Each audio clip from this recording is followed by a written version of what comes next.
Kamusta, Gemini? Welcome to Like a Tarot. Alamin natin kung ano ang hadlang sa energy mo, paano ito mapipigilan or masosolusyonan, at ang outcome. Paalala para sa mga bagong viewers na ang reading na ito ay timeless reading, general reading anuman ang edad mo or gender mo. Kunin mo lang kung ano yung akma sa sitwasyon mo. At saka ikaw na rin magpalit kung si person mo ba ito o ikaw. At kung kailan mo ito napanood, yun ang start ng 1 week reading mo.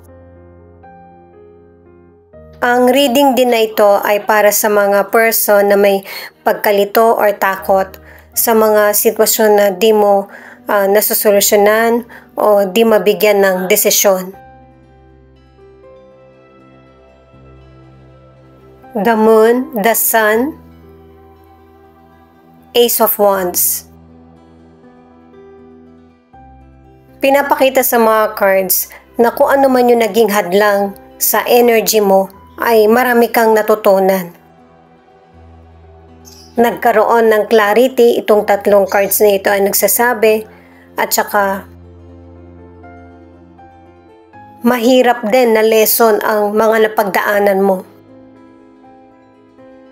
At base sa card, hindi ka na natatakot sa anumang challenges na darating sa iyo. Kayang-kaya mong makapagsimulang muli. Para sa ilan sa career or negosyo, pinag-iisipan mong maigi yung trabaho mo. Kasi tingin mo, mali yung pinasok mong trabaho or negosyo. May ilan na maghahanap ka ng bagong trabaho, pero ang iba naman ay mag-i-start ng panibagong negosyo. Nagsisimula ka ng positibo pero asahan mo pa rin na may mga challenges na susubok sa kakayahan mo. At yung mga challenges, trials, hindi yan yung magpapahinto sa pagnanais mo na maging matagumpay.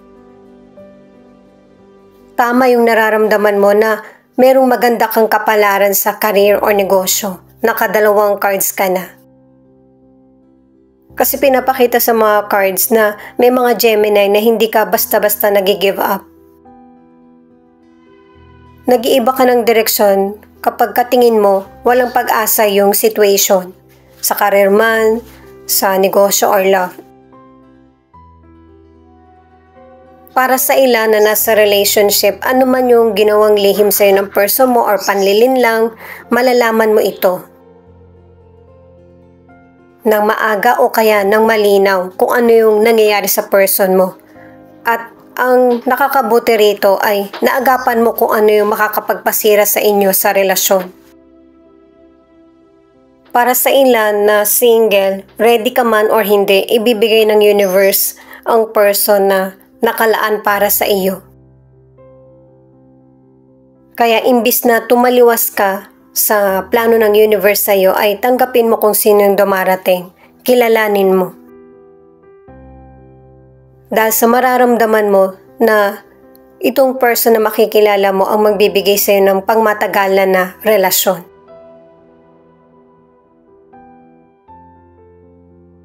The World, Knight of Cups, the Empress.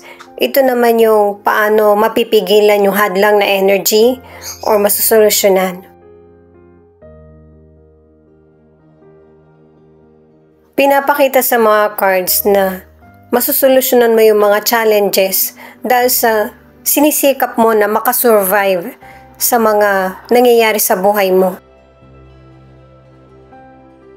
Napaka-open-minded mo rin sa mga opinyon at saka sa mga dumarating na sitwasyon sa iyo.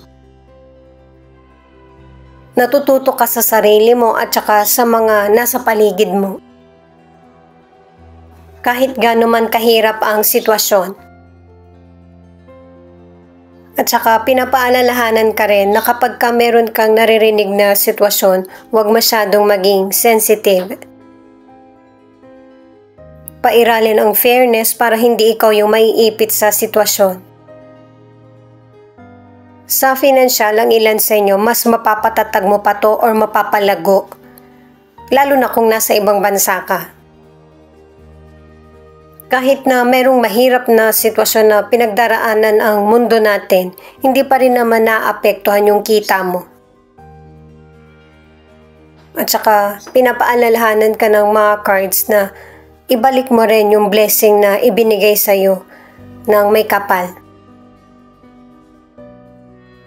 Ang ilang single, may potential person kang makikilala pwedeng sa online, sa ibang city, or ibang bansa. Ang iba naman yung person mismo yung lumipat sa lugar nyo. Gusto mo siya, gusto ka niya.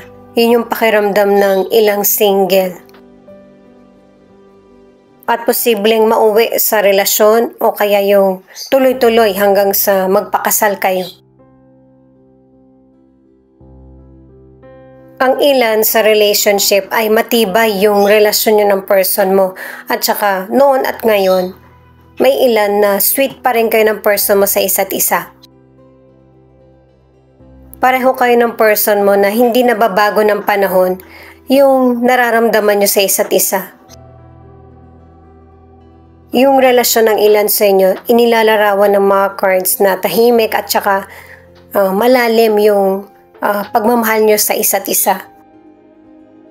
Pwedeng bata pa lang kayo na talaga yung magkarelasyon, kaya gano'n na ka-stable.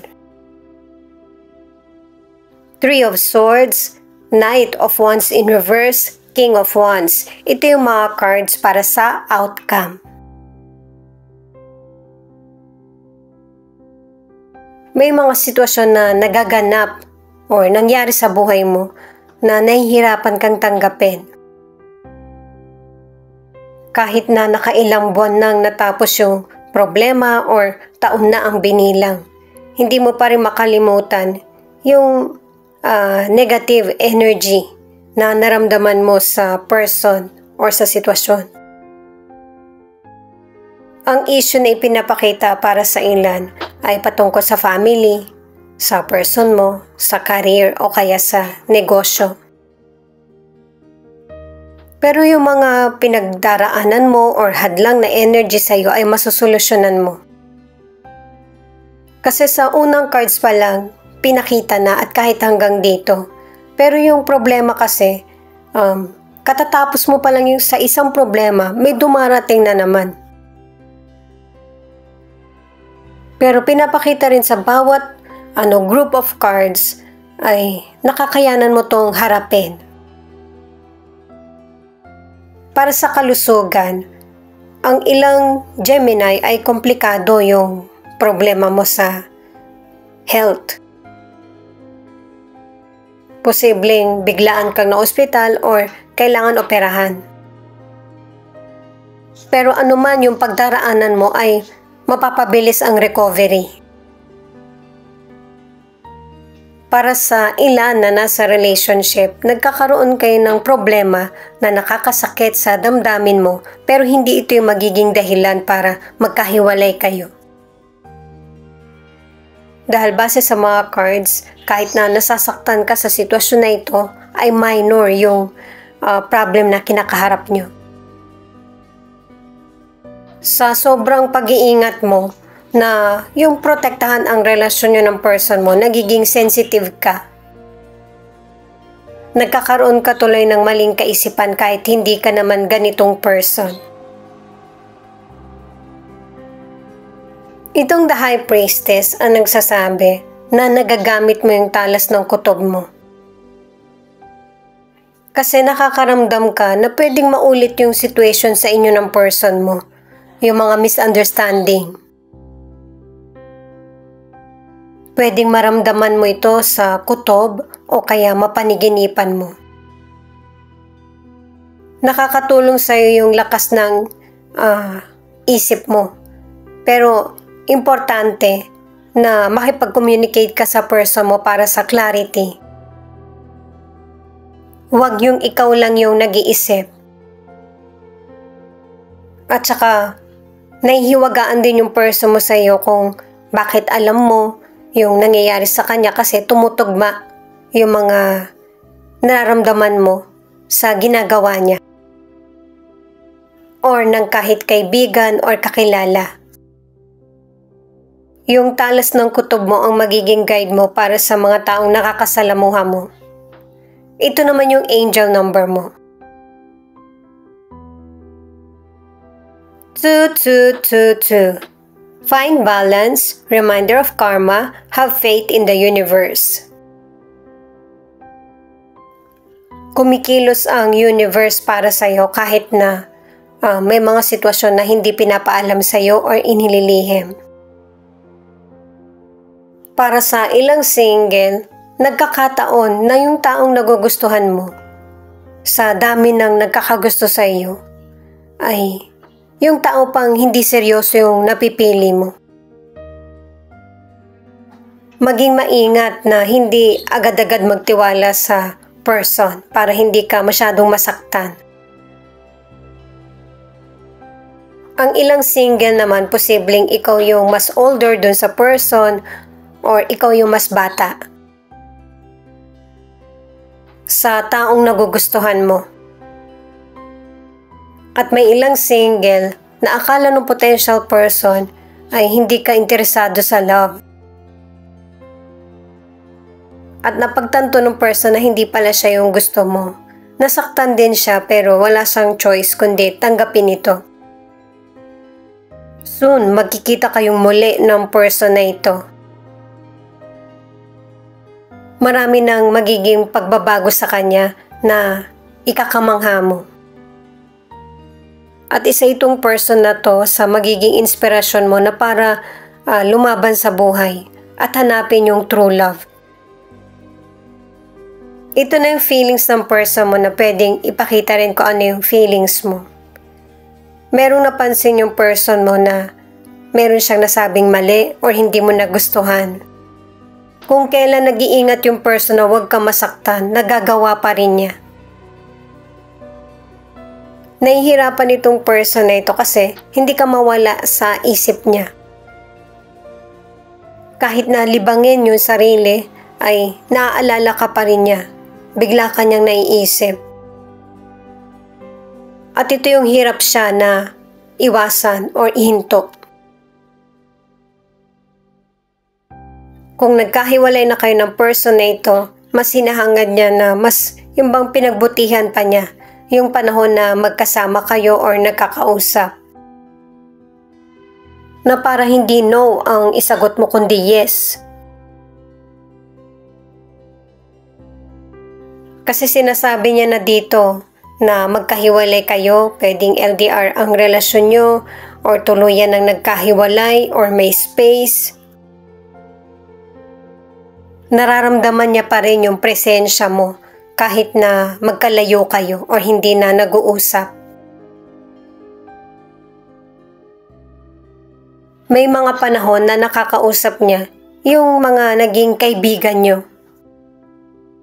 Sa panahon na magkarelasyon kayo pero hindi siya nagpapakita ng emosyon kahit nasasaktan siya sa nangyari sa relationship nyo.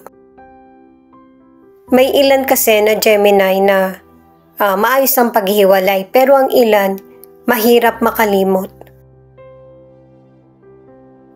At inuulit-ulit ng person na ito na palagi ka sa isip niya. Ano man yung ginagawa niya, nasaan man siya. Hindi niya mapigilan yung sarili niya na maisip ka niya at yung alaala niyo. At ang tingin ng person na ito, yung makausap ka ay hindi ngayon, sa ibang pagkakataon. Wala namang perfect timing sa mga dapat sabihin. Konti lang yung oras natin dito sa mundo. Kaya sulitin natin sa mga magandang memories sa person, sa family, at kaibigan. At saka sa mga single, matagal nang naghahanap yung potential person ng makakarelasyon. Pero, hindi sila nagkakasundo or naloloko siya. Ito naman yung ilan sa 12 zodiac sign na nangunguna sa reading na ito. Thank you nga pala sa mga nag-like, share, comment, and subscribe. Ingat po kayo palagi. Virgo, Taurus, Pisces, Cancer, Sagittarius, at Aries. Ito naman yung mga letra na posibleng andito yung letra ng pangalan ng person mo or letra ng pangalan mo.